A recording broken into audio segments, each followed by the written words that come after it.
Gracias, Citlali, buenos días. Buenos días.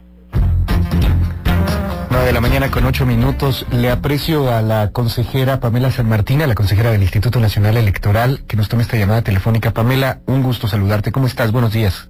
Buenos días, Luis. Saludos a tu auditorio. Oye, primero, preguntártelo, aunque no sé si tú estuviste necesariamente en la firma del acuerdo o no, etcétera, pero bueno, pues en tu carácter de consejera del INE, pues preguntarte al respecto de este acuerdo con Facebook, que hoy pues aparece la primera del Universal, que Facebook pues las tiene de ganar, en donde basan pues los términos y condiciones de Facebook como pues los estatutos para dirimir controversias. ¿Qué opinas al respecto, Pamela? No, me parece que el convenio que se firmó con Facebook lo que busca es una cosa muy simple, que es dar la mayor información posible a lo largo del proceso electoral. Es decir, que las ciudadanas y los ciudadanos cuenten con todos los elementos para poder conocer el desarrollo del proceso electoral, para conocer las etapas en las que pueden participar en el proceso electoral y para conocer incluso las propuestas de los distintos contendientes.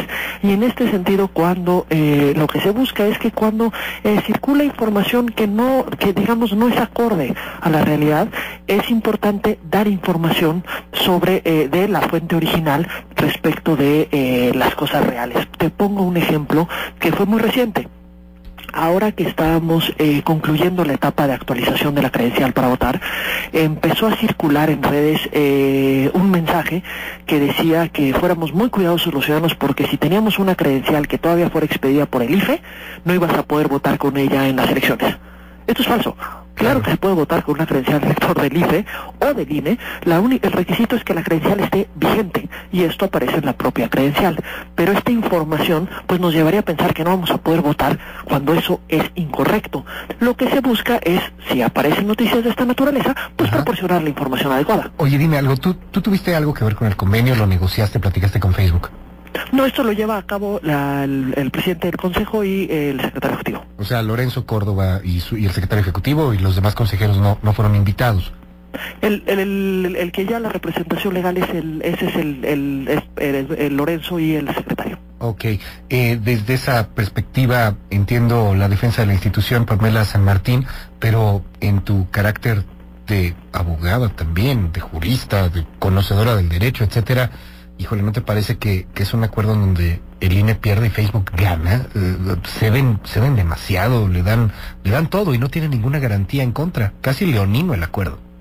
Bueno, es que me parece que los que ganamos somos los mexicanos cuando tenemos información, cuando tenemos una mayor difusión de información. No hay ninguna información que le estará dando el instituto a Facebook que sea información confidencial, que no pueda ser una información pública a la que tengamos acceso todas y todos. Lo que estamos buscando son los mejores mecanismos de difusión de esta información, precisamente para evitar que lo que esté propagándose, o para contrarrestar información que se puede estar propagando, que nos lleve a una conclusión contraria a los hechos. Y por eso te ponía el ejemplo de si se podía o no se podía votar con las credenciales. Es información que es incorrecta.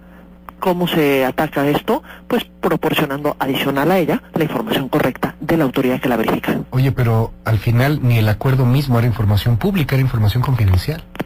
Pero la información que se va a estar haciendo del conocimiento de todas y de todas es información pública. Recordemos que en general toda la información que elabora el instituto, todas las decisiones que se van tomando en el instituto son decisiones públicas. Hay bases confidenciales, por ejemplo, el padrón electoral. Estas son bases que cuidamos muchísimo, pero este no es parte del acuerdo que se está dando, es un acuerdo de información. Pamela San Martín, déjame preguntarte sobre otro tema. Ayer se publicaba en Milenio, en la primera, esta resolución, este fallo del Tribunal Electoral en torno a que los rebases de tope de campaña pues pueden causar una nulidad en las elecciones, ya no con el criterio de la diferencia del 5% entre el primer y segundo lugar nada más, sino que pues un rebase en sí mismo puede causar nulidad. Hay quien ya está planteando que esto puede ser un escenario para pues un posible triunfo de algún candidato que no fuera del gusto de alguien y entonces trataran de tumbarlo, etcétera, pero la cosa se antoja todavía un poco más complicada y además con una gran responsabilidad para ustedes, porque van a tener que fiscalizar los recursos pues de una manera bárbara. Bueno, Creo que en esto es importante que recordemos que a partir de la reforma del 2014, que de hecho es la que le otorga al INE las atribuciones para fiscalizar los recursos tanto de las contiendas federales como locales, y de los partidos federales y locales, lo que se establece en la Constitución es un conjunto de causales de nulidad directas. Se establece expresamente que se podrán anular elecciones cuando existan violaciones graves y determinantes, cuando sean los supuestos siguientes: rebase de 5% del tope, cuando haya compra o adquisición de tiempos en radio y televisión, y cuando se reciban o utilicen recursos públicos por parte de los contendientes. Y luego dice la Constitución que se presumirá que es determinante, grave y determinante, cuando la diferencia entre el primero y el segundo lugar sea menor a 5 puntos porcentuales. Esto es una presunción que la propia Constitución establece de cuando se da el supuesto expresamente previsto en la Constitución. En todos los casos, la posible anulación de una elección o no la debe de valorar el propio Tribunal Electoral, pero precisamente a la luz de esta disposición constitucional que fue incorporada, insisto, en el 2014. Pero este nuevo criterio, a ver, para empezar, a lo mejor lo estamos leyendo mal. ¿Sí es nuevo criterio o ni tan nuevo? Sí cambia un poco las cosas, porque lo que yo entendía ayer, pues es el hecho de que si hay un rebase de topes de campaña, independientemente si hay diferencia entre el primero y segundo lugar de más menos 5%, se puede anular la elección, y mira que es una elección que se antoja va a buscar por muchos actores ser anulada. Lo que es un criterio que recientemente emitió la Sala Superior, pero lo que establece es que puede llegar a anularse, pero se tiene que acreditar que hay una determinancia, es decir, que las condiciones o las violaciones que se ocurrieron tuvieron un efecto importante en el proceso electoral. Siempre han existido causales de nulidad que no son solamente las que establece la Constitución, sino que tienen que ver con el cumplimiento de principios.